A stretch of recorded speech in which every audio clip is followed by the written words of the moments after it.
Marie, 70 years old, looked out the window of her modest home. The wrinkles on her face told stories of a long life, but her tired eyes revealed a painful present. She sighed, hearing the heavy footsteps of John, her husband, coming home. The creak of the door echoed through the silent room. Marie felt her body tense, her trembling hands gripping the windowsill. The acrid smell of alcohol invaded her nostrils before John even appeared. "Marie, where are you, woman?" John's rough, drunken voice reverberated off the walls. Marie closed her eyes for a moment, gathering strength. "I'm here, John," she replied, her voice almost a whisper. John staggered into the room, his red, blurry eyes fixing on her. "What are you doing just standing there? Don't you have anything better to do? Where's my food?" Marie averted her gaze, focusing on the fingerprints on the window she had cleaned earlier. I was just looking at the garden," she murmured. "Garden?" John scoffed, approaching her. "That pile of weeds? You call that a garden?" The cheap perfume mixed with the odor of whiskey made Marie's stomach churn. She took a step back, but John grabbed her arm tightly. "Look at me when I'm talking to you," he barked, shaking her. Marie looked up, meeting the angry, contorted face of her husband. Where was the kind man she had married 50 years ago? Tears began to form, but she held them back. Crying would only make him angrier. "John, please," she pleaded softly. "You're hurting me." He released her with a shove, making her stumble backward. "Hurting? You don't know what pain is, Marie. Spending all day in this house while I work myself to death." Marie wanted to laugh at the irony. John hadn't worked in years, spending their small pension on drink and gambling. But she remained silent, knowing any word could trigger his fury. John staggered in, the smell of alcohol preceding him. "Where's my dinner, useless woman?" he shouted. Marie flinched but responded calmly. "It's ready, John. I'll serve it now." As he ate, she endured a torrent of insults, each word cutting deep into her already fragile soul. Marie placed the steaming plate in front of John, her trembling hands nearly spilling the sauce. She stepped back quickly, like a frightened animal, but not fast enough to avoid John's disdainful look. "You call this food?" John growled, poking the chicken with his fork. "Looks more like dog food." Marie swallowed hard, fighting back the tears that threatened to fall. "I can make something else if you prefer." "Don't bother," he scoffed, shoving a piece into his mouth. "I'm used to your incompetence." Each word was like a sharp knife, penetrating deep into Marie's heart. She sat silently across the table, watching John devour the meal she had prepared with such care. "You know, Marie," John began, his voice laced with malice, "sometimes I wonder how you ended up like this. You were such a beautiful girl, and now you're all wrinkled, like an old passion fruit that's no good anymore. I don't know why I'm still with you. An old, useless woman who can't even cook right." Marie looked down at her wrinkled hands, clasped in her lap. "John, please," she whispered. "Please what?" he interrupted, slamming his fist on the table. "Please stop telling the truth? Is that what you want? You've become a piece of junk in my life. Trash that's been used but can't be thrown away." The sudden sound made Marie jump in her chair. She looked at John, her eyes pleading for mercy. "I just wanted us to have a peaceful meal," she said softly. John let out a bitter laugh. "Peaceful? With you sitting there, staring at me with those abandoned dog eyes? It's disgusting." I've lost my appetite." Marie felt like she had been punched in the stomach. 50 years of marriage, and this was how he saw her?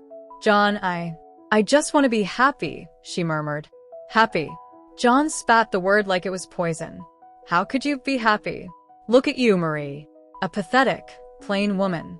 I don't even know why I married you." The tears Marie had fought so hard to hold back finally spilled over, silently streaming down her wrinkled cheeks. Each insult was an open wound in her soul, bleeding memories of happier times. "Oh, now you're going to cry?" John scoffed, pushing the plate away. "Typical. Always the victim, aren't you, Marie?" Marie stood up abruptly, her shaky legs barely supporting her weight. I'm going to clean the kitchen," she said, her voice almost inaudible. As she turned to leave, John grabbed her wrist tightly. I'm not done talking to you, he growled. Marie froze, fear paralyzing every fiber of her being. She could feel John's hot, alcoholic breath on her face, seeing the anger bubbling in his bloodshot eyes. John, please, you're hurting me, she pleaded, trying to free herself. Hurting, he scoffed, tightening his grip. Pain is having to look at your old, ugly, wrinkled face every day. I'm miserable for the day I married you. John's words echoed in Marie's mind, mixing with memories of their wedding day, the birth of their children, the moments of happiness that now seemed so distant. How had they come to this? The next morning, the doorbell rang. Marie, still exhausted from the night before, dragged herself to the door. Her body ached, not just from the years, but from the invisible marks left by John's cruel words. Opening the door, her heart leaped. It was Brianna, her 25-year-old granddaughter. For a brief moment, a genuine smile lit up Marie's tired face. Brianna, dear, what a wonderful surprise, Marie said, opening her arms for a hug. But Brianna didn't move. Her eyes, red and restless, avoided her grandmother's gaze. Grandma, I need money. That's why I'm here, she said, her voice hoarse and urgent. Marie's smile faded slowly. She knew that look, that tone of voice, that desperation of addicts. Her heart tightened, knowing what was coming next. Come in, dear, Marie said softly, guiding Brianna inside. Have you eaten anything? I can make you breakfast. Brianna entered, her movements nervous and agitated. I don't have time, Grandma. I really need that money. It's urgent. Marie sat down on the worn-out sofa, patting the spot beside her. Come, sit with me for a bit. Tell me what's going on. Reluctantly, Brianna sat down, her hands trembling slightly. There's nothing to tell. I owe some people, and they're coming after me. It's important. Marie looked at her granddaughter, remembering the happy little girl who used to play in that very room. Where had that child gone? Brianna, Marie began, her voice soft. You know I love you more than anything in this world. But I also know what that money is for. Brianna's eyes filled with tears. Grandma, you don't understand. I need it. I can't be without it. It's stronger than me. Marie felt her heart break. She reached out, gently touching Brianna's face. Oh, my dear. I understand more than you think. I see you sinking if your mother were alive. Don't talk about her, Brianna shouted, standing up abruptly. You don't know anything.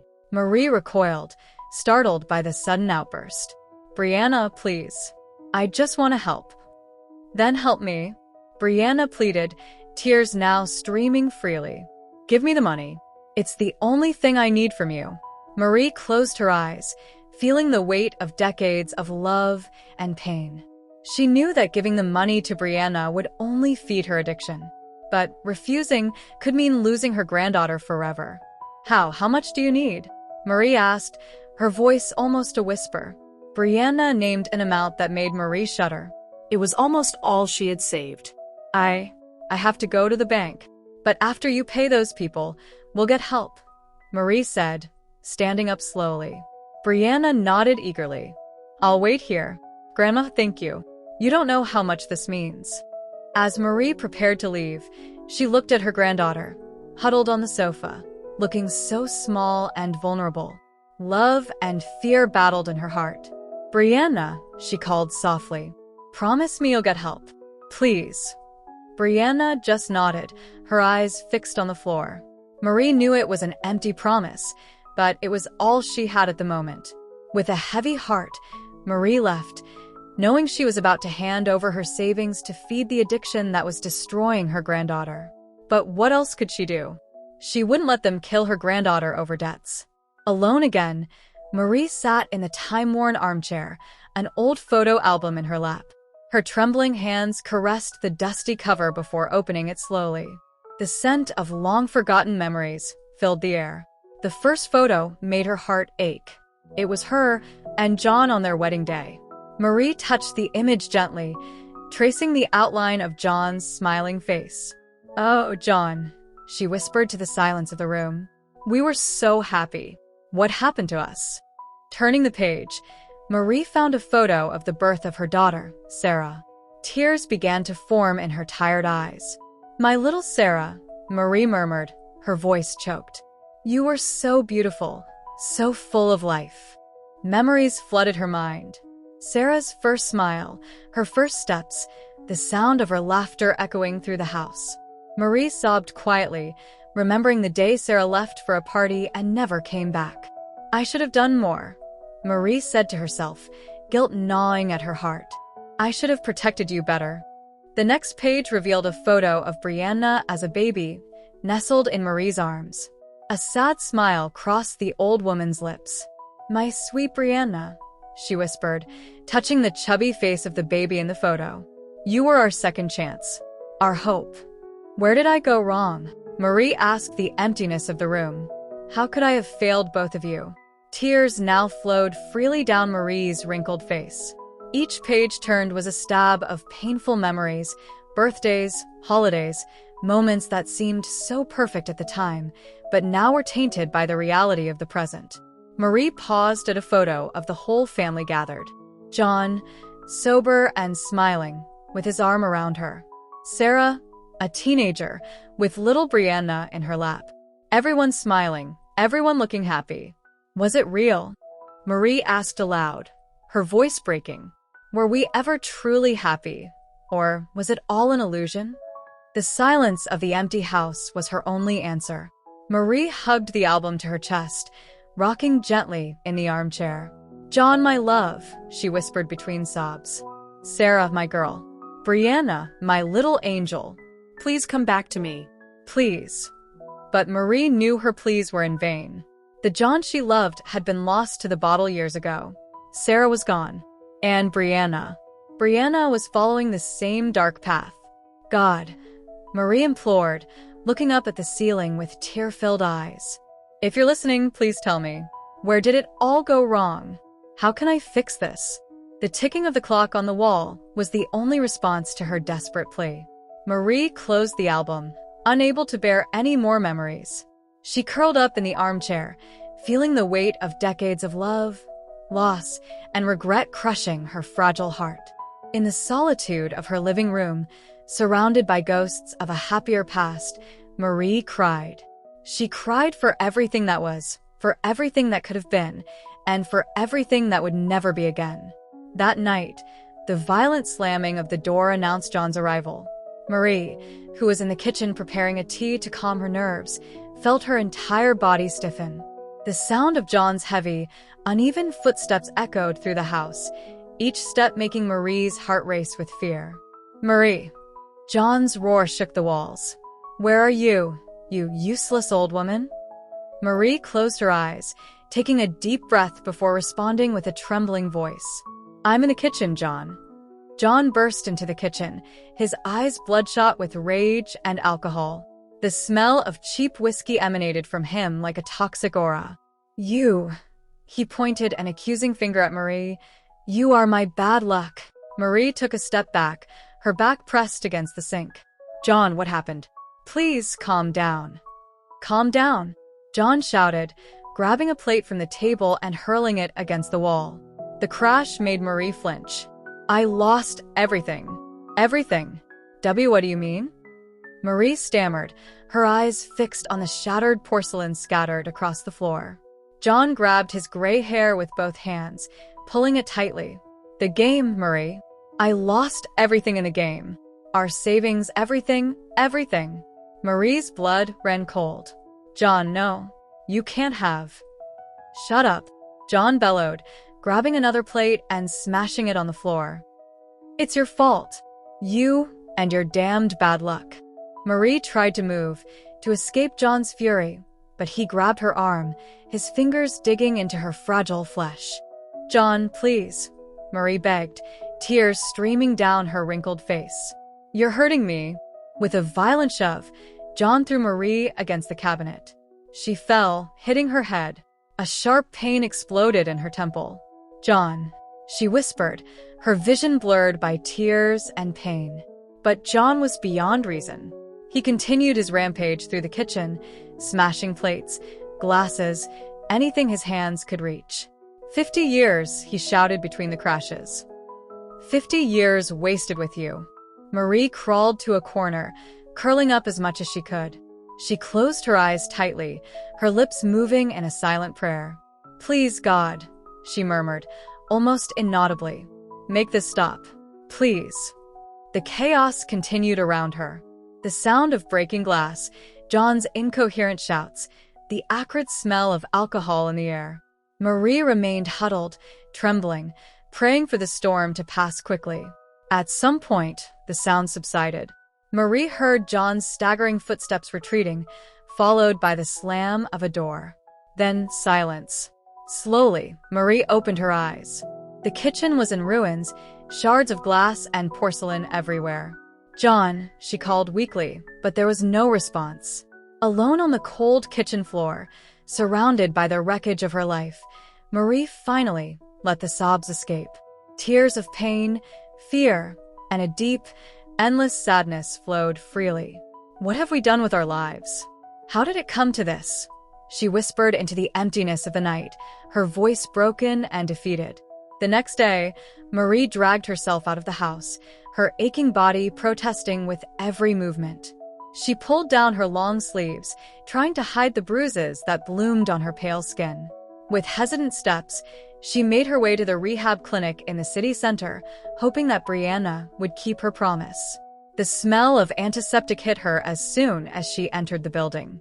Marie approached the reception desk, where a young woman with brown hair greeted her with a kind smile.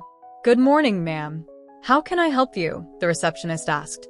Marie hesitated, her voice trembling slightly. I would like to get information about inpatient treatment for my granddaughter." The receptionist nodded understandingly. "Of course, I can give you some brochures and explain our programs. What is your granddaughter's name?" "Brianna," Marie replied, her heart aching as she said the name. "Brianna Thompson." As the young woman gathered the materials, her eyes fixed on Marie's arm. The sleeve had slipped up slightly, revealing purple and yellow bruises. "Ma'am," the receptionist said softly, "I'm sorry to ask, but are you okay? Those bruises look recent." Marie felt panic rise in her chest. She quickly pulled the sleeve down, forcing a smile that didn't reach her eyes. "Oh, it's nothing, dear. Just an old, clumsy woman. You know how it is, we get more accident-prone with age." The receptionist frowned, clearly not convinced. "Ma'am, if you're in any kind of danger, we can help. There are resources available." No, Marie interrupted, her smile faltering. "It's all right, really. I just want to help my Brianna." The receptionist hesitated for a moment before nodding reluctantly. "Well, here are the brochures about our programs. We have inpatient and outpatient treatment options." Marie took the brochures with trembling hands. "Thank you, dear. I'll talk to my granddaughter about this." As she turned to leave, Marie felt the weight of the receptionist's gaze on her back. She knew her lie hadn't been convincing, but what else could she do? John was her husband, the man she had vowed to love in sickness and in health. And Brianna needed her now more than ever. On the way back home, Marie stopped at a park bench. She opened one of the brochures, tears blurring her vision as she read about detox and therapy. How would she convince Brianna to accept help? How would she pay for it, now that John had lost everything in the game? "Oh, Brianna," Marie whispered to the wind. "What do I do, my love? How can I save you when I can't even save myself?" A leaf fell softly onto her lap, as if autumn were answering her silent plea. Marie picked it up, her fingers tracing the dried veins of the leaf. She felt like that leaf, fragile, adrift, on the verge of being crushed by the weight of the world. With a deep sigh, Marie stood up. She had to get back home before John woke up. She had to hide the brochures, plan her next move. As she walked, each step was a struggle against the physical and emotional pain that threatened to consume her. Marie turned the key in the lock, her tired body yearning for the familiar comfort of her bedroom. But as she opened the door, she froze. The sound of closet drawers being violently opened and closed echoed through the house. "Brianna," she called, her heart racing. "Is that you, dear?" Entering the bedroom, Marie was greeted by a scene that shattered her already fragile heart. Brianna was there, her hair disheveled, eyes sunken and red, frantically rummaging through the dresser drawers. "Brianna, what are you doing?" Marie exclaimed, rushing to her granddaughter. Brianna turned, her eyes wild and desperate. "Grandma, where did you hide it? I know there's more." Marie felt her legs weaken. She leaned against the wall, watching the chaos her granddaughter had created in the bedroom. Clothes scattered, drawers overturned, a lifetime of memories thrown onto the floor.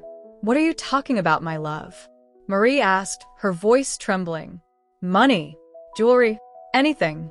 Brianna shouted, her voice hoarse and desperate.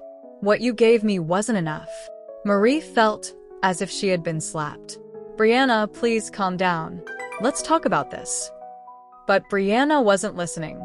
She continued to ransack the room, throwing objects aside with increasing force.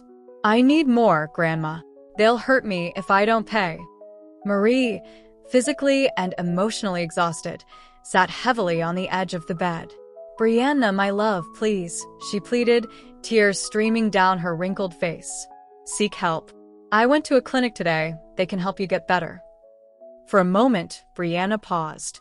She looked at her grandmother, and for a brief instant, Marie saw a glimpse of the girl she used to be. But then, her eyes hardened again. "Help," Brianna scoffed. "The only help I need is money." It was then that Brianna's eyes fell on the nightstand. There, gleaming softly in the afternoon sunlight, was the family's gold watch. A relic passed down through generations, the last gift Marie's father had given her before he passed away. "No, Brianna," Marie gasped, realizing her granddaughter's intention. "Not the watch, please. It's all I have left of your great-grandfather." But Brianna had already grabbed the watch. She held it as if it were her lifeline in a stormy sea. "I'm sorry, Grandma," she murmured, her voice cold and distant. "But I need this more than you do." Marie stood up, extending her trembling hand. "Brianna, please don't do this. I can help you." For a second, Brianna hesitated, her eyes meeting her grandmother's. Marie saw fear, desperation, and a deep sadness in those eyes she loved so much. But then, as if a curtain had fallen, all emotion vanished from Brianna's face. "You can't help me, Grandma," Brianna said, her voice flat. "No one can. I need this as much as I need air to breathe." With that, Brianna turned and ran out of the room. Marie tried to follow her, but her knees gave way. She fell to the floor, listening helplessly to the sound of her granddaughter's hurried footsteps and the violent slam of the front door. "Brianna!" Marie cried out, her voice breaking into a desperate sob. "Brianna, come back." But only silence answered. Marie sat there, on the floor of her devastated bedroom, surrounded by the wreckage of her life. The watch from her father, her last connection to a happier past, was gone along with her granddaughter. Marie hugged her knees to her chest, rocking back and forth, tears flowing freely. "Oh, God," she whispered between sobs. "What did I do wrong? Why am I so useless that I can't save anyone I love?" The silence of the empty house was deafening, echoing the loneliness and despair that now consumed Marie's broken heart. Night settled over the silent house like a heavy cloak of solitude. Marie sat at the kitchen table, the only light coming from a dim lamp, casting trembling shadows over her face marked by suffering. John lay on the living room sofa, snoring loudly, an empty bottle at his feet.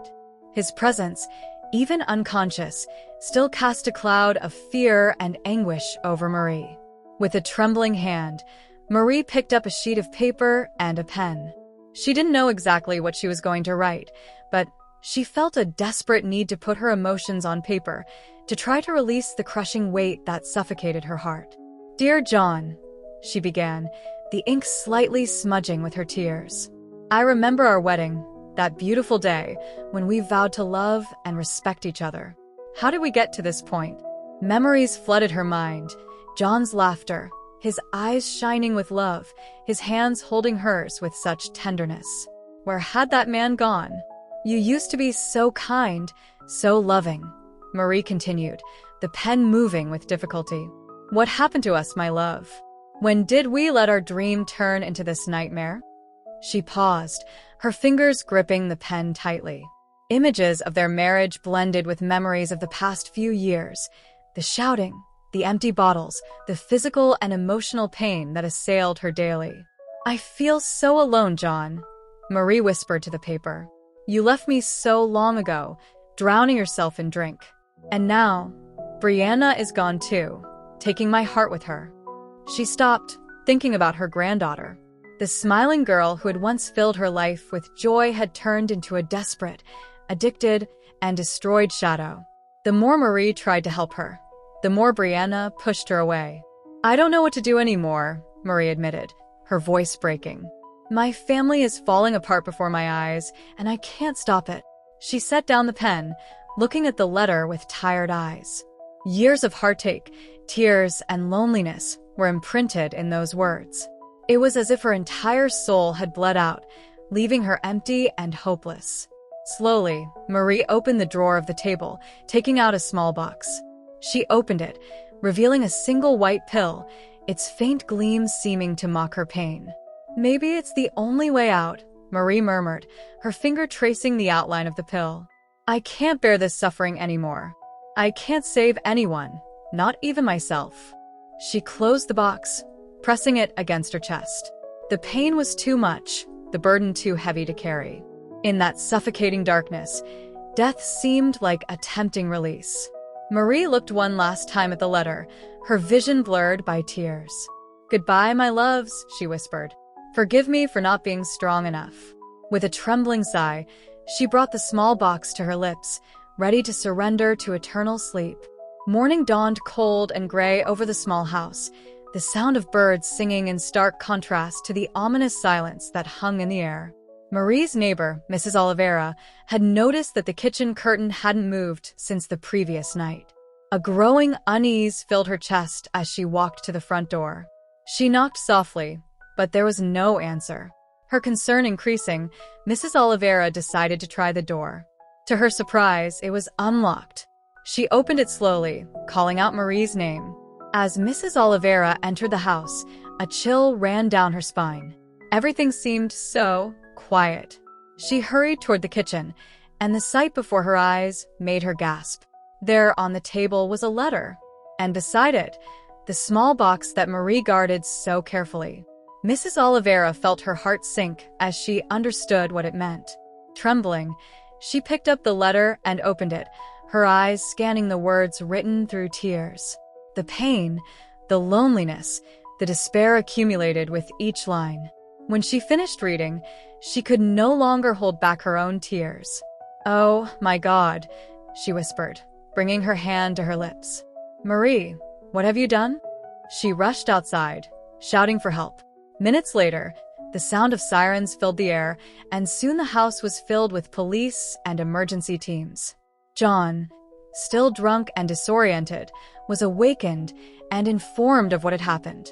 Upon hearing the news, his previously expressionless face transformed into a mask of horror and regret. He fell to his knees, sobbing inconsolably. Marie, my dear Marie, he cried, tears streaming down his aged face.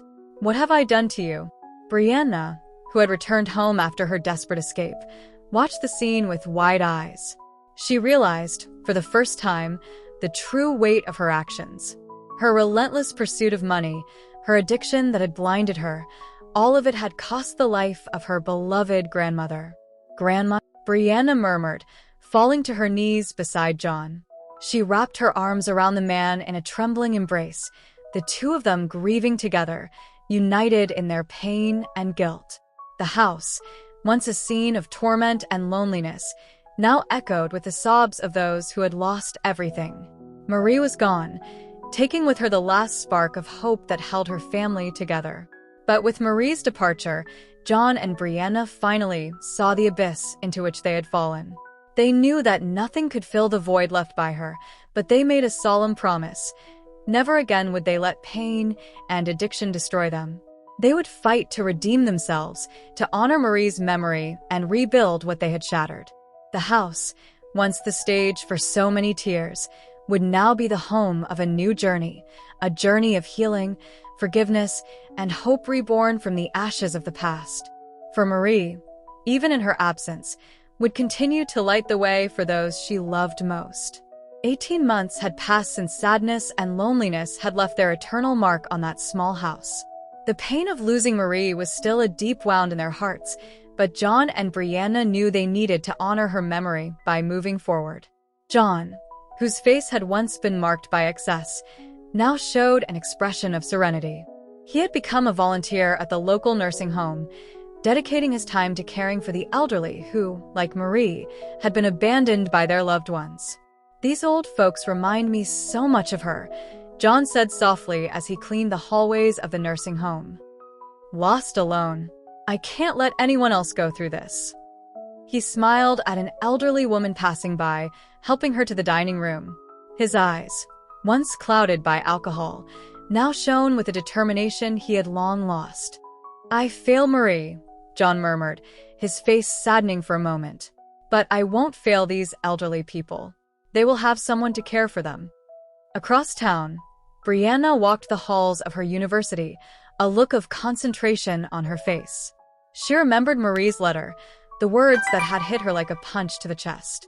"I need to honor her memory," Brianna said to herself, her fingers caressing the necklace that had belonged to her grandmother. "She always wanted me to study, to become someone. Now, it's my turn to do this for her." Sitting at her desk, Brianna opened her notebook, her eyes scanning her notes. She knew the path would be hard, filled with obstacles, but the determination in her heart drove her forward. "Grandma," she whispered, a tear rolling down her cheek, "I will become the person you always knew I could be."